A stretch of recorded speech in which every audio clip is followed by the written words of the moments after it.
Assalamualaikum warahmatullahi wabarakatuh. Bismillah, walhamdulillah, wassalatu wassalamu ala rasulillah, wa ala alihi wa sahbihi wa mawala, la hawla wa la quwata illa billah amma ba'du.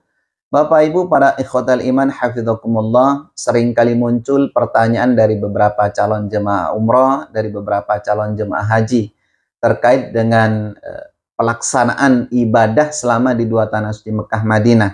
Lebih-lebih pada saat melakukan ibadah tawaf dan ibadah sa'i. Nah, yang sering muncul itu pertanyaannya seperti ini Bapak Ibu. Pak Ustadz, seumpama saya melakukan ibadah tawaf dengan rombongan, kok ternyata sebelum saya selesai, itu saya terpisah dengan teman, ya, dengan rombongan. Itu bagaimana solusinya? Misalkan satu contoh Ustadz, saya melakukan ibadah tawaf, yang lain sudah dapat 6 kali putaran, sementara saya baru 4 kali putaran. Entah dengan alasan keluar pipis atau batal wudhu dan lain sebagainya. Ini yang sering kali muncul seperti itu Bapak Ibu. Pun ketika saya melakukan ibadah sa'i, misal yang lain udah dapat 6 kali perjalanan, sementara saya baru 5 kali perjalanan. Itu bagaimana solusinya supaya nanti saya ketemu dengan rombongan. Nah, terkait dengan pertanyaan yang tadi, bagaimana mengatasinya gitu kan, ketika ketinggalan dengan rombongan atau dengan teman, insya Allah saya akan menjelaskan sedetail mungkin. Biasanya seperti ini Bapak Ibu. Sebelum kita berangkat menuju Masjidil Haram, melakukan ibadah tawaf ataupun melakukan ibadah sa'i, biasanya oleh tim pembimbing, oleh para mutawif itu dikumpulkan dulu di lobi hotel. Itu kalau saya loh ya. Tapi insya Allah nggak jauh beda ya dengan tim-tim pembimbing yang lain. Biasanya seperti ini, dikumpulkan di lobi hotel, dikasih arahan sedikit, ataupun mungkin di depan hotel sebelum berangkat ke Masjidil Haram. Bapak Ibu, malam ini kita akan melakukan ibadah tawaf dan sa'i. Jadi mohon, misalkan rombongannya 30 orang, mohon malam ini jangan sampai terpisah dengan rombongan yang lain. Usahakan kita pada saat melakukan ibadah tawaf selalu berdekatan. Kalau saya seperti itu Bapak Ibu, ngasih arahannya seperti itu. Nah, usahakan ketika melakukan ibadah tawaf, ibu-ibunya nanti di tengah. Bapak-bapaknya ada sebagian di depan, sebagian di samping kanan, di samping kiri, dan belakang. Karena otomatis kalau bapak-bapaknya itu fisiknya lebih kuat ya untuk melindungi ibu-ibu supaya nggak terpisah. Nah, seperti itu. Itu kalau saya pribadi loh Bapak Ibu yang membimbing. Nah, saya maunya itu seperti orang-orang Turki ketika melakukan ibadah tawaf. Orang Turki itu gimana sih sistemnya? Sistemnya orang Turki itu kan gini Bapak Ibu. Jadi untuk melindungi ibu-ibu supaya nggak terpisah ketika melakukan ibadah tawaf itu, bapak-bapaknya ini pada pegangan semua, gitu kan. Jadi walaupun badai melewat di situ itu nggak bakalan terpisah, ibaratnya seperti itu. Nah, saya maunya seperti orang-orang Turki atau orang-orang Jazair. Jadi betul-betul dilindungi ibu-ibu seperti itu. Nah, ini kasus yang pertama loh ya. Misalnya nggak ada yang pamit mau pipis atau mau ke toilet dan lain sebagainya. Nah, jadi ini yang pertama yang perlu saya tekankan, malam ini jangan sampai terpisah. Ini umroh yang perdana. Karena sebagaimana yang sering saya sampaikan Bapak Ibu, orang yang melakukan ibadah umroh kedua tanah suci Mekah Madinah ini otomatis nggak berpengalaman semua. Mesti ada yang baru-baru ya kan. Belum lagi yang sepuh-sepuh atau yang tua-tua. Kan bingung. Ada kekhawatiran gimana nanti kalau saya misalkan pipis ya kan, kebelet pipis mau keluar gimana, mesti saya ketinggalan. Jadi ada kekhawatiran yang selalu yang selalu dipikirin gitu loh Bapak Ibu. Makanya ini nanti mohon betul-betul diperhatikan. Nah, itu kalau saya yang memandu itu seperti itu Bapak Ibu. Jadi mohon malam ini siapapun yang ikut rombongan misalkan 30 orang, berangkatnya dari hotel 30 orang, kembalinya ke hotel harus 30 orang. Nah, seumpama ada yang lebih pengalaman yang pernah melakukan ibadah umroh di tahun-tahun dulu, pernah melakukan ibadah haji yang berulang-ulang ke sini, mohon jangan merasa berpengalaman. Tolong bantu yang lain yang belum berpengalaman. Saya tekankan seperti itu. Nanti mentang-mentang udah pernah melakukan ibadah umroh, udah tahu masuknya dari pintu sini, keluarnya dari gate sana misalkan, yang lain ditinggalin. Jangan seperti itu. Kalau mau umroh mandiri, sebaiknya pamit dari sekarang, dari hotel. Sehingga kita itu nggak apa ya, nggak jadi beban pikiran nanti. Misal rombongan kita 30 orang, kemudian yang 2 orang ini pamit dari hotel, ya kan? Ustadz, saya mau umroh duluan, mau melakukan tawaf dan saya duluan bareng istri atau bareng suami. Otomatis tinggal 28 orang. Jadi nggak jadi beban pikiran kepada pembimbing dan kepada teman-teman yang lain. Tinggal 28 orang, gitu loh maksud saya. Jadi mendingan seperti itu, pamit dari awal daripada nanti ketika melakukan ibadah tawaf, karena udah merasa berpengalaman, yang lain ditinggal. Jangan seperti itu. Kebingungan nantinya Bapak Ibu. Nah ini yang lain kemana gitu kan. Ini kan tadi rombongannya 28 orang. Kok sekarang jadi, misalkan, 30 orang, kok sekarang jadi 28 orang. Kan bingung gitu loh. Nah mendingan pamit dari awal. Nah, nggak apa-apa kalau pamit dari awal. Makanya saya tekankan ke jemaah, kalau ingin melakukan ibadah umroh sendiri, ya monggo dari sekarang sebelum berangkat dari hotel. Nah, pada saat melakukan ibadah tawaf, kembali ke awal Bapak Ibu, ini salah satu tips dari saya. Jadi biasanya sebelum kita berangkat nih, berangkat ke mana? Ke Masjidil Haram, kita bareng 30 orang. Nah, kita kan biasanya sebelum melakukan ibadah tawaf, sholat isya dulu, yang belum melakukan sholat isya. Jadi sholat isya berjemaah, setelah itu kita membaca doa, melihat Ka'bah dulu, ya kan. Kemudian setelah itu lanjut melakukan ibadah tawaf. Nah, saya kasih arahannya seperti itu tadi. Siapapun yang ketinggalan, tolong nanti ketemunya di dekat makom Ibrahim. Jadi sesampainya di dekat Ka'bah itu saya nggak langsung melakukan tawaf. Seumpama ada yang ketinggalan, ini kan khawatir misalkan ada 1 orang atau 2 orang yang ketinggalan, jangan langsung balik ke hotel. Jangan langsung kembali ke hotel, langsung nangis, lepas baju ihram, itu salah. Artinya gini, jadi usahakan, sempurnakan melakukan ibadah tawafnya itu 7 kali putaran. Misalnya kepisah dengan rombongan. Waduh, ini rombongan saya kemana ya? Saya hanya berdua atau saya sendiri nih. Wah, nggak apa-apa, saya sempurnakan lah. Saya sempurnakan ibadah tawafnya 7 kali putaran. Nanti ketemunya kata Pak Ustadz di belakang makam Ibrahim. Jadi mesti nanti saya tunggu tuh di situ. Jadi jangan khawatir. Nah, seperti itu Bapak Ibu. Jadi jangan timbul perasaan gelisah. Intinya fokuslah. Bapak Ibu itu melakukan ibadah tawaf. Syukur-syukur sebelum berangkat ke Masjidil Haram atau mungkin di depan Ka'bah, banyak istighfar kepada Allah. Ya Allah, ampuni dosa-dosa saya. Ya Allah, ampuni dosa-dosa kedua orang tua saya. Ya Allah. Ya Allah, anggota tubuh saya ini banyak berlumuran dengan dosa. Ya Allah, berikanlah kemudahan dan kelancaran pada saat melakukan ibadah umrah. Ya Allah, pada saat melakukan ibadah tawaf. Ya Allah, kemudian saya sering buang angin, sering pipis, ya Allah. Berikan kelancaran, kemudahan malam ini, ya Allah. Ampuni dosa-dosa saya, ya Allah. Ini obat yang paling mujarab. Jadi diakui di depan Ka'bah, di Masjidil Haram, insya Allah akan diberi kemudahan dan kelancaran. Ini salah satu tips dari saya.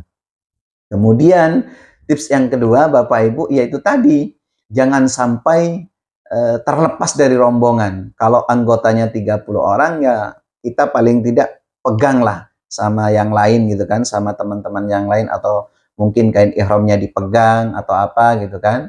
Nah, ini tips yang kedua. Nah, tips yang ketiga, seumpama terjadi terlepas, kita kan nggak tahu nih, ya kan, nggak tahu kita akan terjadi seperti apa nantinya, misalkan terpisah gara-gara apa gitu kan, karena yang keseringan gitu, ada nih satu rombongan nabrak gitu kan, udah kepisah, sehingga kadang ada 1 atau 2 orang ketinggalan di belakang. Kasus yang sering terjadi seperti itu. Akhirnya ketinggalan dengan teman-teman yang lain gitu loh Bapak Ibu. Nah, itu nanti solusinya, tips dari saya, ketemunya nanti di belakang makom Ibrahim. Kan ada tuh seperti seperti sangkar burung seperti itu ya. Itu ketemunya nanti di belakang makom Ibrahim di situ. Ya, agak ke sana gitu yang sejajar, karena kalau di belakang persis otomatis itu kan tempat melakukan ibadah tawaf. Jadi yang sejajar mesti nanti insya Allah ketemu. Apalagi sekarang itu kan setiap travel itu dikasih selayar ya kan, kemudian ID card, bahkan ada tanda pengenal biasanya Bapak Ibu. Bukan tanda pengenal sih, kalau tanda pengenal kan ID card. Ada semacam alamah gitu kan, ada selayar yang kayak KBIH seperti itu Bapak Ibu, kayak sejadah gitu kan. Itu nanti, wah ini nih warnanya biru ini mesti rombongan saya, atau mungkin bisa dilihat dari tasnya gitu. Nanti insya Allah ketemunya di belakang makam Ibrahim. Seperti itu kalau kondisinya nggak terlalu padat. Artinya pada saat ketinggalan dari teman, jangan Bapak Ibu membatalkan umrohnya. Ini kelakuan yang salah ya, amaliyah yang salah. Karena banyak juga di antara jemaah umroh yang kadang ketinggalan teman langsung kembali ke hotel. Langsung lepas baju ihramnya. Otomatis itu sudah batal. Dan Bapak Ibu akan dikenakan denda, harus menyembelih seekor kambing. Ini yang saya khawatir. Ya. Nah, yang pertama ketika melakukan ibadah tawaf. Pun demikian ketika melakukan ibadah sa'i. Kadang, wah ini saya ketinggalan sama temen nih. Saya ragu ini berapa kali perjalanan nih. Apa 3, apa 4. Ah, udahlah saya batal aja. Nanti saya minta tolong ke ustadznya. Saya batal kembali ke hotel. Nah, nyampe di hotel dilepas semua baju ihramnya, mandi, segala macam. Itu udah melanggar larangan ihram. Artinya Bapak Ibu harus mengulangi dari awal lagi. Itu loh Bapak Ibu. Makanya khawatir takut terjadi nanti misalkan Bapak Ibu melakukan ibadah umrah ataupun ibadah haji, kasus yang seperti ini terjadi, itu tips dari saya. Jangan sampai membatalkan tawaf umrahnya atau sa'i umrahnya. Karena sayang Bapak Ibu, nanti Bapak Ibu harus dikenakan denda menyembelih seekor kambing yang harganya bisa 600 real Saudi. Nah, kira-kira seperti itu Bapak Ibu. Pokoknya sebelum berangkat melakukan ibadah tawaf, ibadah sa'i, selalu mendengar arahan-arahan dari ustadznya. Jangan terlalu jauh dari rombongan. Masih ingat tips-tipsnya tadi? Seumpama Bapak Ibu melakukan ibadah tawaf, perbanyak berdoa kepada Allah, akui dosa kesalahan kita, perbanyak istighfar. Itu tips dari saya. Kemudian ketika melakukan ibadah tawaf, itu kalau bisa megang kain ihramnya yang di depan, ya kan. Jadi ibarat apa ya? Ibaratnya kita saling kerja sama yang baik, di belakang megang yang di depan, kemudian yang di depan megang yang di depannya lagi, supaya nggak terpisah. Kemudian tips yang ketiga, mungkin ada yang terpisah dengan rombongan, nanti ketemunya di belakang makam Ibrahim yang sejajar. Jangan sampai membatalkan tawaf umrohnya ataupun sa'i umrohnya, pulang ke hotel ganti baju biasa, itu kan batal ya kan. Jangan sampai dilakukan seperti itu Bapak Ibu. Nah, kemudian mungkin ada kasus yang lain. Satu contoh, mungkin pengen pipis atau pengen BAB. Nah, seumpama terjadi kasus seperti ini, itu nanti bisik-bisik sama temennya. Pak, Bu, saya mau keluar dulu ya. Mau pipis dulu atau mau BAB dulu. Tolong sampaikan nanti sama Pak Ustadz gitu kan. Tunggu di belakang makam Ibrahim. Seperti itu. Karena biasanya pembimbing itu udah nggak melihat lagi ke belakang. Kalau pembimbingnya hanya satu orang. Paham ya? Jadi nggak bakalan nolah-noleh gitu loh Bapak Ibu. Pembimbing yang di depan itu nggak bakalan nolah-noleh. Karena kalau nolah-noleh otomatis nanti batal. Ya. Sementara syarat sahnya orang melakukan ibadah tawaf itu kan otomatis ini jangan sampai terlepas dari Ka'bah. Supaya sempurna gitu loh Bapak Ibu. Nanti bisik-bisik seperti itu. Nah, lalu bagaimana solusi selanjutnya Pak Ustadz? Solusi selanjutnya nanti tanya kepada petugas. Nggak mungkin lah nggak ada petugas ya kan. Di Masjidil Haram banyak sekali, baik itu petugas bersih-bersih ataupun mungkin jemaah-jemaah yang lain yang sudah selesai melakukan ibadah umroh, yang pakai baju biasa. Pak, Bu, minta tolong kamar mandi di sini di mana ya, atau toilet di mana. Nanti mesti dikasih arahan seperti itu. Nah, kalau sama petugas Masjidil Haram yang pakai baju warna hijau itu, nanti bilangnya hammam. Hammam itu toilet. Mesti dia paham. Hammam. Aina hammam, fain hammam. Itu mesti paham Bapak Ibu. Mesti nanti ditunjukin gitu loh. Nah, nanti untuk masuknya lagi ke Masjidil Haram, tanya lagi mana gate masuknya gitu kan. Pak, Bu, kalau masuk ke Masjidil Haram ke area tawaf sebelah mana gitu. Itu salah satu tips dari saya. Jadi jangan pernah Bapak Ibu sebelum pelaksanaan ibadah umrohnya itu sempurna, jangan pernah membatalkan ibadah umrohnya, karena itu akan dikenakan denda. Dan lagi pula sayang Bapak Ibu sudah datang jauh-jauh ke Masjidil ke dua tanah suci Mekah Madinah, nyampe di Masjidil Haram, udah mengeluarkan harta tenaga tapi ibadahnya nggak sempurna gitu loh. Sayang dong gitu loh Bapak Ibu. Jadi mohon ini betul-betul diperhatikan karena tidak sedikit juga di antara jemaah umroh yang mungkin punya perasaan seperti ini. Nanti kalau sama teman-teman saya ketinggalan gimana solusinya gitu kan. Sehingga melalui video yang singkat ini Bapak Ibu nanti bisa menjadi salah satu solusi ketika nanti terjadi hal-hal yang seperti ini gitu loh Bapak Ibu.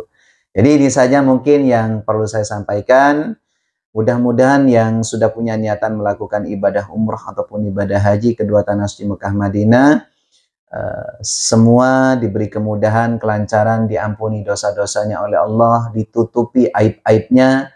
Karena kalau aib kita, dosa kita diampuni, aib kita ditutup oleh Allah, insya Allah tidak akan terjadi sesuatu apapun Bapak Ibu di sana. Insya Allah diberi kemudahan dan kelancaran oleh Allah. Ya, sebaliknya jangan pernah merasa kita itu berpengalaman sekalipun kita sudah sering ke sana, sering bolak-balik ke sana melakukan ibadah umroh, ibadah haji. Jangan pernah punya perasaan seperti itu karena Allah itu maha bisa membolak-balikan hati manusia. Seperti itu Bapak Ibu. Jadi ini yang perlu saya sampaikan, mudah-mudahan diberi kelancaran oleh Allah. Dan yang belum mendapat panggilan dari Allah bisa melakukan ibadah umrah, saya selalu mendoakan mudah-mudahan di bulan ini, di bulan depan, di tahun depan mudah-mudahan tetap dipanggil oleh Allah supaya bisa menginjakkan kaki kita kedua tanah suci Mekah Madinah baik melakukan ibadah umrah dan ibadah haji. Mungkin ini saja yang dapat kami sampaikan. Terima kasih atas segala perhatian. Mohon maaf atas segala kekurangan. Wal afa minkum. Wassalamualaikum warahmatullahi wabarakatuh.